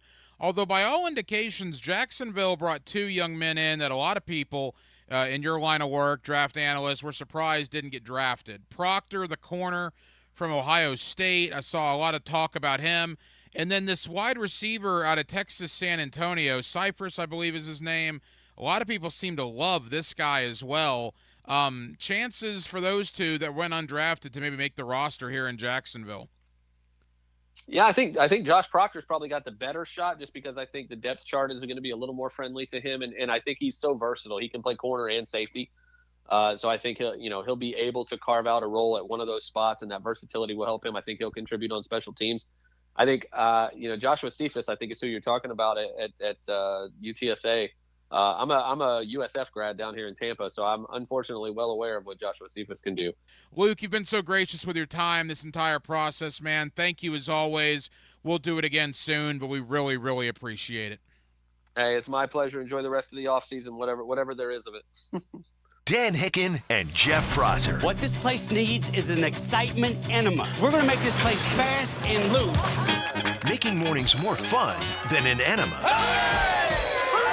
The Drill on 1010XL. She posted about us just now. Celebrities can't get enough of Biana's bespoke skincare line. She has 147 million followers. How do we monetize? She needs a social media associate to help her with the hype. We should repost this. Do we need a hashtag? Indeed can help her hire great people fast. I need Indeed.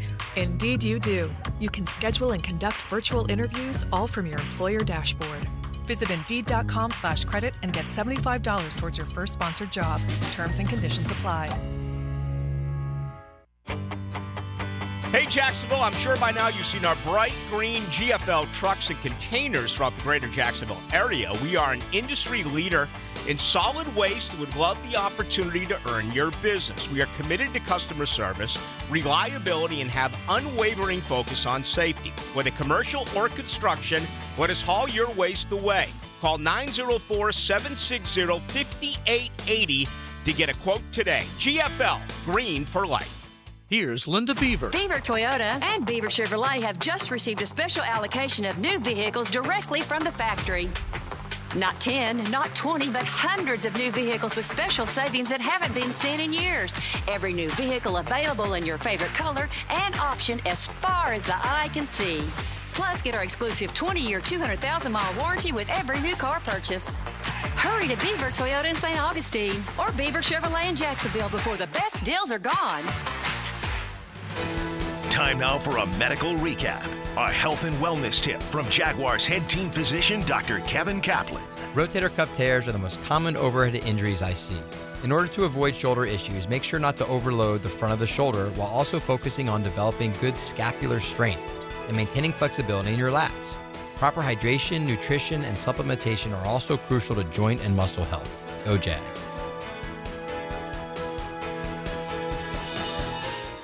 Learn more about Jacksonville's newest faces. What is the difference between a first-round pick and a seventh-round pick? A lot of money. Listen for 1010XL Draft Profiles, brought to you by Total Business Systems. Visit jaxitexperts.com. Imagine waking up this time next week and being 100% debt-free from credit cards, car loans, and personal loans. Hey, Prosser here. Loan Pronto's Equity Express line of credit can make it happen. Homeowners are turning their home equity into cash almost instantly. With Loan Pronto's AI-based system, you can get approval in about 10 minutes with almost no documentation, no appraisal, and no hassle. You can get hundreds of thousands of dollars out of your home. Use that money to pay off all your other loans. The average homeowner saves over $850 a month doing this. Listen, your home value's way up. You can use that to wipe out all those credit cards. Get some money for a home improvement. Literally hundreds of thousands are at your fingertips, and approval is just minutes away. So call now, 904-999-1508. 888-1508 or go to loanpronto.com. NMLS 1661781, subject to lender approval, equal housing lender. Here's your 1010XL community calendar of local events and nonprofit groups helping people here at home. Your kids ages 5 through 12 can play tackle football and cheerleading with the Police Athletic League. Register at PALsports.org. If you'd like to play in the Northeast Florida Cornhole Tournament at Wingate Park May 18th, register at Tsunami10U at mail.com. It benefits Tsunami Fast Pitch Softball. The 5-Star Veteran Center of Jacksonville is the place homeless veterans can go to recover, recharge, retrain, and reconnect. Learn more at 5starveterancenter.org. If you could benefit from a grief and loss support group, call Haven Hospice at 279-1677. You have healing power. Even writing a letter or volunteering can help heal a veteran. Find out more at healvets.org. You can find out how to share your community event at 1010XL.com. Are your kids ready to play this summer? Come check out the Y. Summer is a time for kids to explore new things and expand the limits of their imagination. At the Y Summer Camp, every day is a new adventure. Kids can learn about STEM, arts and humanities, athletic sports, outdoor games, and more. Registration is now open, but space is limited, and spots are filling up quickly. Learn more and find your adventure at fcymca.org. Search Summer Day Camp. 1010XL is presented by Farah & Farah, exclusive injury law firm of the Jacksonville Jaguars. Protecting you and your family. Call 396-5555. Jacksonville. Let's ring up another guest on the All-Pro Roofing phone line. Back here on 1010XL and 92.5 FM in the city of Jacksonville. We are glad you are with us. The NFL draft in the rearview mirror. Boy, the Jaguars took a lot of guys from the Southeastern Conference, and a lot of interesting news going on in the world of college football, from potential revenue sharing to a mock bracket that was assembled by getting ready for the 2024 12-team playoff. And they're cleaning up in the transfer portal down in Coral Gables. Let's get to all of it with my buddy Brent Beard. You see him locally on First Coast News, and you get him weekly right here on Hacker After Dark. Mr. Beard, how are you, man? Well, doing well. Based on the verge of the transfer portal closing, we need to mention that this week. Now, just a little advance warning here. The transfer portal basically closes Tuesday, but you will still hear names through Thursday, because it takes a couple of days, as it does anything else, is for the paperwork to go through. So, but for coaches and guys who write preseason magazines, the closing of the transfer portal is a good thing. Yeah, no, I have absolutely no doubt about that. Quickly, because there's a lot of interesting college football nuggets to get to. We all know it just means more, right, in the Southeastern Conference, yes, as they say. And, boy, it meant a lot to the Jaguars. 9 draft picks, 6 from the SEC, if you want to say Texas. I mean, that's 7 with Keelan Robinson. And the 2 guys that weren't in the SEC, one was Florida State and Jerrion Jones, and then Miles Cole from Texas Tech. But clearly, Brent, the Jaguars attacked the SEC, including 3 guys from LSU. Yeah, and one of the smartest things they've ever done was to figure out years ago that it was okay to draft SEC players, and they were making up for it. Brian Thomas is certainly a good pick. Look, these guys, he and Malik Neighbors were running wide open in SEC secondaries during most of the season. The problem is they would score 70 and the defense would allow 72. Mason Smith of LSU, he was hurt in the FSU game a couple of years ago, and the beat writers before that happened said that Mason Smith was the best player on the entire LSU team. So that's how good that he could be. I do like Jerrion Jones, the pickup from Florida State. I think he's very good. really like the Missouri pick too. They were one double-digit games and still may be undervalued from where they should be.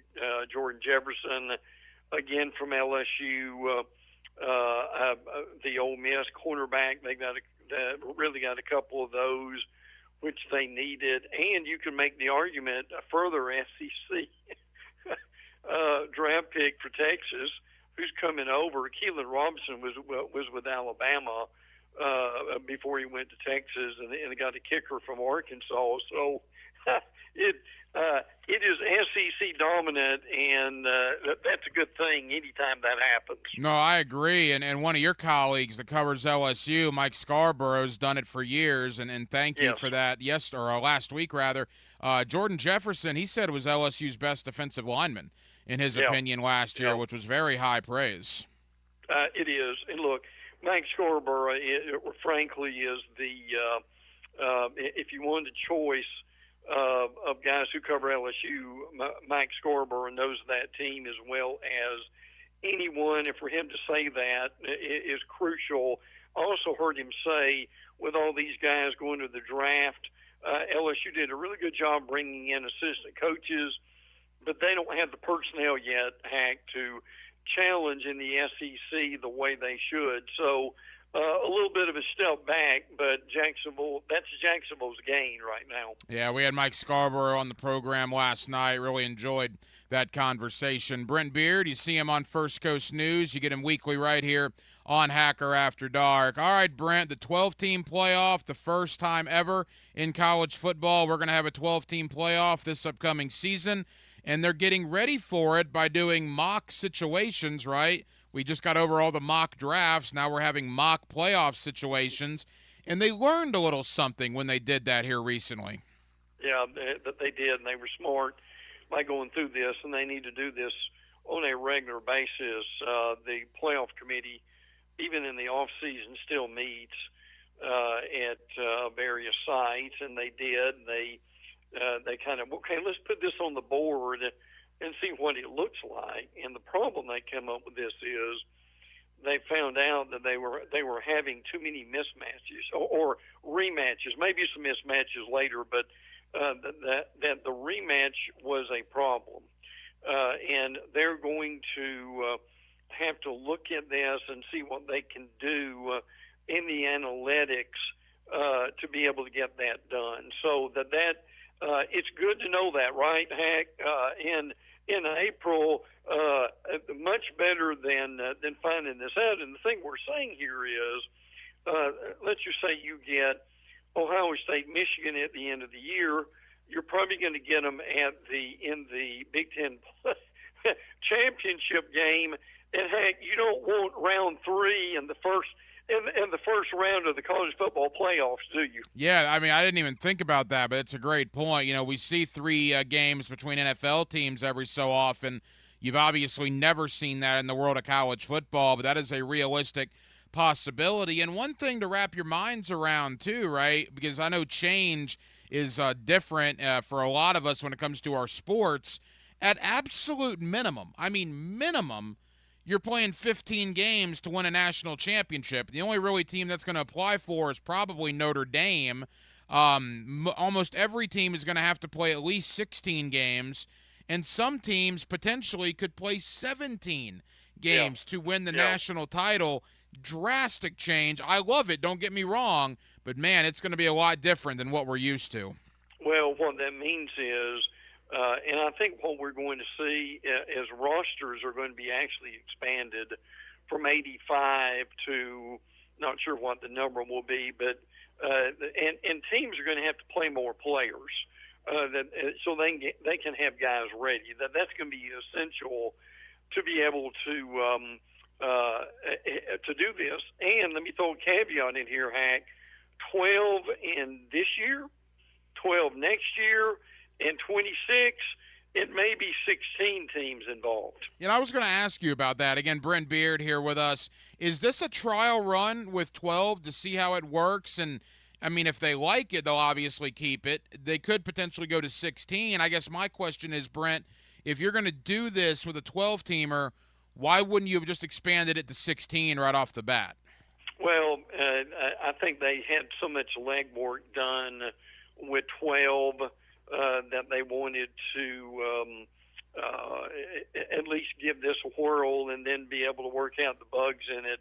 The other answer to that is that if the SEC and the Big Ten had flexed their muscles like they're doing now, we may have had 16 from the beginning. So I think that's precisely where we're going. Tony Petitti, the Big Ten commissioner, won 16. Sankey is on board with that too. So we will be enlarging it in 3 seasons. You see Brent Beard on First Coast News. You get him weekly here on Hacker After Dark. Miami hopes to be in that conversation. They don't have the toughest schedule certainly this year, but some really active times for the Hurricanes in the transfer portal, Brent. Every time I log on to social media, I see somebody else committing to Mario Cristobal and Miami, as they have done a good job. They've loaded up in this portion of the transfer portal. They have done as well with the portal at this point, frankly, as anybody has. So now they're also losing some guys also, but they've got Damian Martinez, the running back from the Pac-12, or what used to be the Pac-12.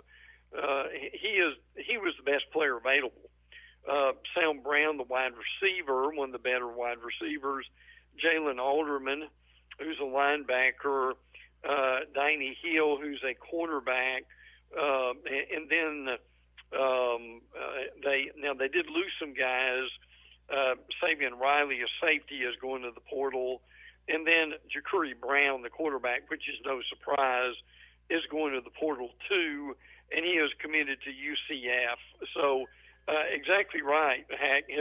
Has anybody utilized the portal in the last 3 days like Miami has? No, they've done a terrific job. Give Mario Cristobal credit. And look, I'm not going to certainly bash Florida State and Mike Norvell because I've proclaimed him the king of the transfer portal, but not as great a portal for Florida State this year as maybe they've had in the past. Now, again, they got all those guys from Alabama back in December, and I understand that, but very quiet, at least on this end. People tend to forget Keon Coleman, I believe, was at this point last year where he committed to Florida State. Maybe a little quieter in Tallahassee when it comes to the portal than it has been in years past. I think it's because they did their work early. Or at least earlier, to your point, and they don't really feel like it's necessary. That doesn't mean if someone crops up that they really like, maybe later on Tuesday, that's going to happen. So, yeah, so you mentioned the Alabama players, Malik Benson at wide receiver, Rodell Williams, Earl Little, just some of the names that they've got. But, yeah, they are stacked again, and if they can get what they want to out of DJ Uiagalelei, it could be another very promising season. And look, we don't have time right now, but Hank, I encourage our listeners and viewers, look at the Florida State schedule, and you can see at minimum, Hank, 10-2, and very possibly 11-1 and 12-0. And obviously the two biggest games, Clemson and Notre Dame. Florida State did lose an awful lot, but yet I agree with you. They're still the favorite. Is that a compliment to the job they're doing, or is that an indictment on the rest of the ACC? Probably both, frankly. And again, the ACC loses some guys, obviously, certainly the quarterbacks. Some of those guys will go like Drake May at North Carolina, but again, it top to bottom, it's just not a real good league. And even with the addition of Cal and Stanford and SMU, that doesn't help the strength of schedule much, does it, Hack? No, it might help the academics, but doesn't do much for on-the-field products. Really? There's no doubt about that. Final moments here with Brent Beard. Quickly to Florida. Now, again, at the time you and I are talking, relatively quiet in the football portal for the Gators this go-around. Does that surprise you? Maybe a little. I do think, and by the way, both Mike Norvell and Billy Napier are going to be in Jacksonville in a couple of weeks. Napier on Monday the 13th and Norvell the 15th. But I think like FSU, Florida got a lot of its work done too early on. But they feel pretty good about this roster, and I think and they particularly get some help on defense, and that defense improves. It's going to make a big change. But again, look, with the risk of piling on one draft choice, are you kidding me? And he was a transfer guy at that. They didn't even recruit him out of high school. And look, all of that's got to be left on the shoulders of one Dan Mullen, who either could not or would not recruit. And unfortunately, Florida's paying the price for that now. Yeah, it's a great point. Like Brent said, Ricky Pearsall, albeit a first-round pick, was the only Gator selected in the draft, and he was originally an Arizona State Sun Devil before he transferred to Florida. Absolutely outrageous. All right, Brent, as we wrap up, revenue sharing. We won't get into the minutia of this because there's a lot of minutia based on what I read on your notes there, but just give people a broad overview what this could potentially mean for college athletics, because people in this line of work, including yourself, seem to think this is a very big deal. It is, and it's going to be an even bigger deal coming down the road. Look, we thought this may happen in 5 to 10 years. Well, this may happen by the end of the summer. As far as the groundwork for it. And again, what's happening here, the SEC and the Big Ten, who basically are running college football right now. The NCAA is not. The Congress is not. Those two conferences are running the college football. And they are in deep discussions with, no doubt, other commissioners about revenue sharing with the players. So do not be shocked if by the end of the summer or the fall, or a lot sooner than we thought, that we're going to have something on the table about sharing revenue in a model like they do probably with the NFL. And the other big thing going on, or two big things going on, is number two would be they've got a lot of lawsuits they're trying to deal with and take care of. And that is a big deal. And they've got to get those settled before they can go forward. And number three, you've actually got the non-Power 5 who are having discussions about, okay, we're guaranteed one slot and one slot only in the 12-team playoff. Could we break away, do our own playoff and get our own television plan and have a lot of teams involved instead of one? Heck, is there some logic to that? There is, and that's interesting. And again, we got to go quick here. For people that don't know and that heard that, so the 12-team playoff, right, we talked about at the beginning of our conversation. The conference champions, you would expect all of them to get in, right? I guess the four big conferences now, because the Pac-12 is gone. And then there are essentially what, Brent? That would make 7 at-larges, I guess, and the one guaranteed spot for a non-Power 5. Is that the way the 12 will be broken up? Yeah. And look, what it's probably going to be, and it may not be, but likely that non-Power 5 slot's going to be the number 12 slot. Yeah. So if you're the last one, heck, oh, by the way, guess who you'll be playing? You'll be playing number 5. If you somehow won that, you'd probably be playing number 1. So, heck, unless they do their own playoffs, how deep into the playoffs would the non-Power 5 go every year? Well, not to put you on the spot, but I'm just curious. Is there any kind of writing or verbiage where the non-Power 5 has to be somebody outside of Notre Dame, correct? Yeah, it does. Yeah, yes. And we don't know who that might be, obviously, but and look, they deserve a seat at the table. I certainly don't have any problem with that at all. But if you're going through this every year, and you're only getting one slot guaranteed, and that's not saying they couldn't have two under extenuating circumstances, but if you've only got one, and you may have a tenth of the money, at some point you may decide, well, there may be a better plan than what we've got right now. Absolutely wild. It is going to be the craziest college football season we've ever seen, and it's getting here as we enter the month of May. Brent Beard, you see him locally on First Coast News. You get him weekly right here on Hacker After Dark. Brent, appreciate it, man. We'll do it again next week. Good. Always enjoy it, pal. Take care.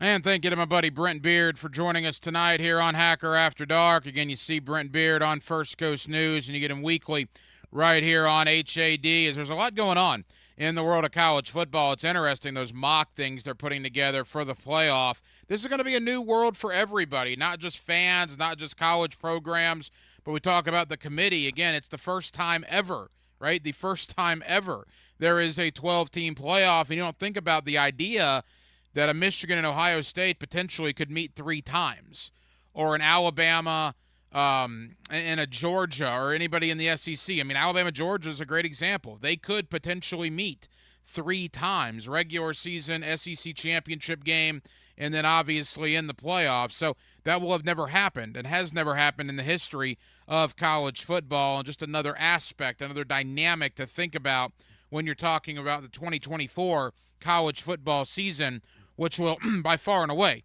be the craziest college football season any of us have ever witnessed. We will be back tomorrow night on a Wednesday, and we will do it all over again beginning at 8 o'clock. Dylan Denmark was your producer tonight.